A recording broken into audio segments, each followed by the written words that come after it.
You feel it, even when you pretend you don't, even when you drown yourself in work, in explanations, in endless distractions. You feel it, a hole, a silent absence that doesn't bleed but devours from the inside. It's not about money, not about love, not even about success. It's something deeper, nameless, something you rarely dare to say out loud. You walk through the city, smile at co-workers, reply to texts, perform your role. Yet behind your eyes, there's a quiet scream, a hunger no food satisfies, a thirst no water quenches. Have you noticed your soul feels thirsty? That subtle ache is not just metaphor. It's real. A living void, restless, pulsing, demanding. You try to fill it with promises, goals, relationships, pills, even shallow truths. Yet it always comes back. The shadow of your unconscious whispers at night, reminding you of what you've denied.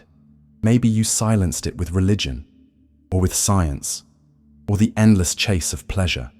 Maybe you buried it beneath the ego's performance. But nothing held, because this emptiness has the exact shape of the truth you avoided, the freedom you postponed, the trauma you refused to name. Dostoevsky once wrote, "Man has within himself a void the size of God." Not poetry, diagnosis. You are not just lost, you are amputated from something you always sensed, but never held. This isn't an answer. It's a mirror, a confrontation with the darkness you've been running from. No map, no easy cure, just the raw power of recognition. What if this emptiness is not a mistake? What if it's a call, a secret awakening hidden inside suffering, a shadow disguised as silence, a voice from the depths of the self you abandoned? And here's the question, will you keep hiding from it? Or will you let go and face it, alone, in solitude, until the silence begins to speak? Have you ever had everything they told you would make you happy? Status, recognition, comfort, yet still felt dead inside. You reached milestones, posted the picture, received the applause, but when the lights went out and you were left in solitude, something inside collapsed. Maybe you lived whole days without knowing why, moving like a well-oiled machine, efficient, admired, controlled. But at what cost? Behind the polished surface, the truth whispers, you are absent from yourself. The soul that once burned bright has turned to functional ash. You perform, but you no longer feel. And when you try to feel, it hurts. Because touching that emptiness is reopening old wounds, childhood shadows, silent suffering, unspoken desires, forgotten meaning. Pain lingers because deep down, you know your entire life has been about fitting in, about earning approval, about silencing the voice that wanted freedom. You traded authenticity for acceptance, truth for applause. You shaped your ego to please the world while abandoning the self that longed to breathe. But can you truly live without facing that abandonment? Can you keep pretending the unconscious is just noise? Think about it. How many times did you laugh when you wanted to scream? How often did you swallow the truth because it threatened someone else's comfort? You mastered survival, but at the price of your awakening. And survival, without soul, is only half a life. That's why even surrounded by people, you feel alone. That's why even with achievements, you feel nothing. You learned to cover the darkness with masks, but the shadow beneath them never disappeared. Society trained you to see deep feeling as weakness, rebellion as immaturity, suffering in silence as maturity. But all of it was control, conditioning, an invisible pact to keep you from reclaiming your power. And yet, you still feel because something inside you refuses to die. A small flame, a stubborn fragment of self. Maybe it's just a whisper, but it's real. And if you are still here listening, it means the soul has started to scream. Dostoevsky never wrote with ink. He wrote with blood, blood of the human soul, dripping across every line, every character torn apart by conflicts too vast for formulas or diagnoses. When he said, "Man has within himself a void the size of God," he wasn't composing poetry. He was documenting a state of being, an immense, pulsing absence that cries out for transcendence and becomes a consuming abyss when ignored. Raskolnikov, in Crime and Punishment, tried to rise above his own conscience, committing murder in the name of power and freedom, only to be crushed by the truth of guilt. Even Karamazov in The Brothers. Karamazov denied God with sharp, brilliant logic, but beneath his brilliance was despair, the unconscious dread of living without the divine he rejected. Prince Mishkin in The Idiot embodied innocence, light in a corrupt world, and proved that to be too good is to suffer destruction. Dostoevsky didn't give answers. He forced you to look inside, where the shadow hides, where suffering festers, where the self fractures.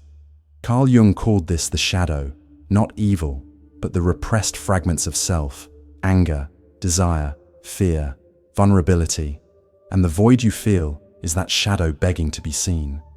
Jung believed wholeness doesn't come through light alone, but by integrating the darkness. You don't heal by avoiding suffering. You heal by facing it, awake and unflinching. The awakening happens in the confrontation, not in escape. Nietzsche offered no consolation either. He tore away illusions. God is dead, he declared, not as celebration, but as warning. It means the old supports are gone. The ego can no longer lean on borrowed meaning. Now you stand in solitude, carrying the burden of creating truth from nothing. Nihilism is not the end, it is the beginning. The scorched earth where, if you dare, you can plant new meaning, your own. But beware, whoever fights monsters may become one. And when you stare long into the abyss stares back. The void is not passive. It responds. It seduces, disguising itself as pleasure, as success, as power. But those masks are prisons. The only real freedom comes from radical confrontation, from accepting the chaos of the soul as the raw material of authentic existence. All of these thinkers, in their contradictions, point to the same wound. The human being cannot escape suffering by pretending it isn't there. The emptiness isn't a defect. It is the key to awakening. It does not need to be filled. It needs to be heard, because perhaps the void is the only thing inside you that has never lied. You don't really want to heal the emptiness. You want to silence it, because filling it means digging deep, brushing against childhood trauma, unconscious wounds, and the ego's lies. Silencing feels faster, cleaner. So you stay busy. You scroll. You consume. You numb. And you call this life. You run, always forward, always chasing the next upgrade. More status, more comfort, more stimulation. You imagine that once you land the job, take the trip, meet the right person, the shadow will disappear. But it doesn't, because what you're trying to stuff into that hole is not what it needs. The emptiness is not about addition. It is about the absence of self. So you reach for band-aids, wellness influencers preaching instant calm, guided meditations on slick apps, motivational quotes flooding your feed. They might work as a bridge, but often they're just an escape, a distraction disguised as truth. Society doesn't encourage awakening. It sells comfort. It packages freedom as dopamine. Each like, each ping, each hit of novelty is a small anesthetic for the soul. But the void laughs, because it knows pixels cannot cure meaninglessness. Religion too can become sedation, prayers repeated like slogans, faith performed without soul. Science reduces it to chemistry, as if serotonin alone explains the suffering of existence. But no pill grants purpose, no algorithm delivers truth, and no external system can resolve the darkness you've avoided. The unconscious has a brutal honesty. It will not be tricked. It exposes the shadow through your loneliness, through the pain that returns every time the noise fades. Real spirituality, whether Christian, Buddhist, or any other path, demands letting go. It demands facing suffering, crossing through solitude, burning away illusions. To awaken is not to accumulate light, but to surrender into darkness until the soul speaks. You sabotage yourself because you're afraid. Afraid of discovering who you are without your masks. Afraid of the truth that you've lived half a life for applause instead of freedom. But here's the secret. If the emptiness still hurts, it means it hasn't abandoned you. the soul is still knocking. And you know it. Deep down, you've always known. What if the emptiness you fear is not a flaw, but a door? What if suffering is not punishment, but invitation? You've spent your whole life running, adjusting, proving, performing. But what happens when you stop? When you let go of the race, the masks, the endless chase for power, and simply listen? What would the silence reveal if you finally gave it permission to speak? Could it be that the absence you feel is not the lack of something, but the presence of something your consciousness isn't ready to hold? Maybe the shadow isn't your enemy. Maybe it is your soul, knocking, waiting, whispering in darkness for the awakening you keep postponing. Think about it. What if the abyss you feared is the very place you were born from? What if staring into it is not falling, but returning? What if the lowest point, the rock bottom you avoid, is the first step of a hidden staircase? Would you endure the truth that half of your life was spent in exile from yourself? That the self you presented to the world was a survival mask stitched from fear and trauma? Could you face the unconscious and admit you've mistaken distraction for meaning, ego for identity, and suffering for failure? Because if you dare to look into the abyss with open eyes, there may be no going back. But maybe that's the point. Maybe for the first time, you will see the truth. Not the truth society sold you, but the truth that comes when solitude strips away every illusion. And perhaps, in that mirror of darkness, you will meet the only version of you that has ever been real. No one is coming to save you. There is no guru, no system, no hero to carry you out of the abyss. There is only you, alone, stripped bare, staring into the shadow you've avoided your whole life. And that realization, as devastating as it feels, is the first key. Because as long as you wait for someone else to rescue you, you will remain paralyzed, chained by the unconscious hope that freedom can be borrowed.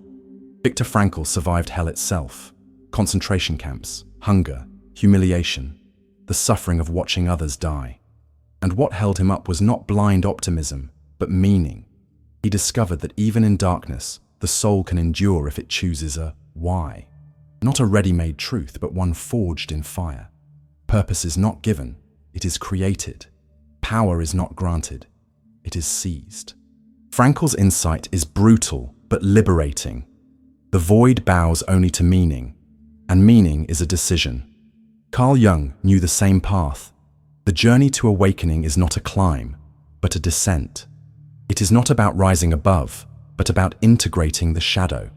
The ego wants the mountaintop, the applause, the illusion of control. But the self demands you enter the caves of your fear, the chambers where trauma waits, the silence where your unconscious has hidden what you abandoned. Real healing is not clean. It is raw, dirty, filled with suffering. It happens when you stop lying to yourself, when you touch the wounds, when you reclaim the soul you exiled in order to function. You want freedom? Then stop worshipping control. Stop pretending the ego's armor is strength. Embrace contradiction. Accept solitude. Let go of the image of who you thought you had to be. True power is not in perfection, but in authenticity, even if that authenticity scares you, breaks you, isolates you. To awaken is not to escape suffering, but to transmute it. Spirituality is not comfort. It is surrender to mystery. Christianity calls it faith. Buddhism calls it enlightenment. Depth psychology calls it individuation. But the essence is the same.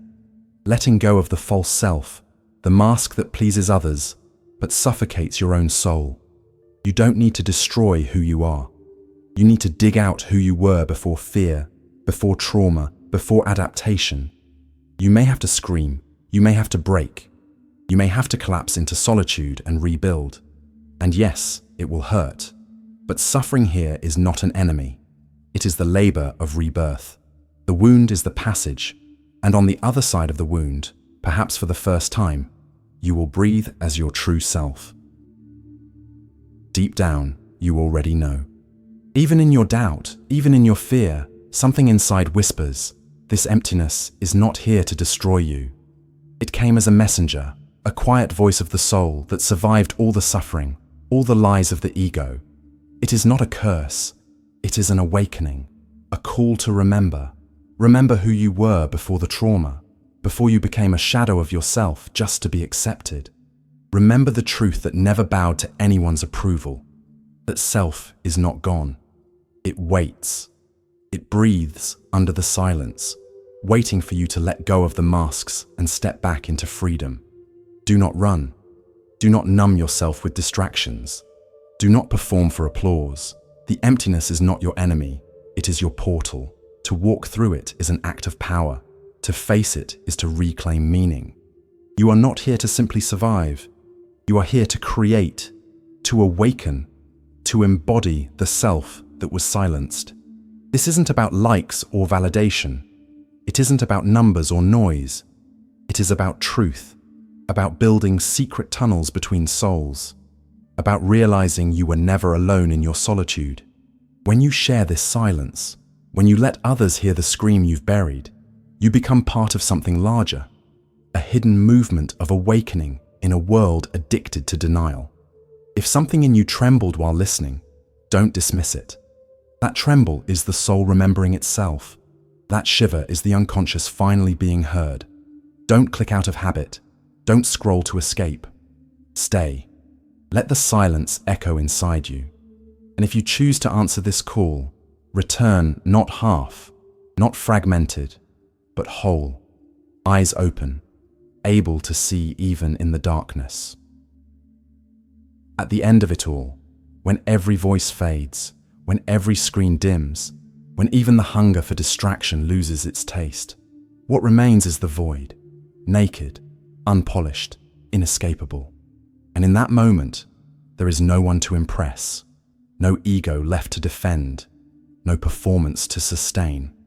There is only you, standing in the silence of solitude, confronted by the truth you've always postponed. This is not tragedy. It is the beginning of freedom. In the center of the inner desert, something extraordinary happens. The soul, long silenced by noise, finally begins to speak. It does not speak in language, but in presence. It does not explain. It vibrates. It burns. It heals. It purifies. And you realize the void was never absence.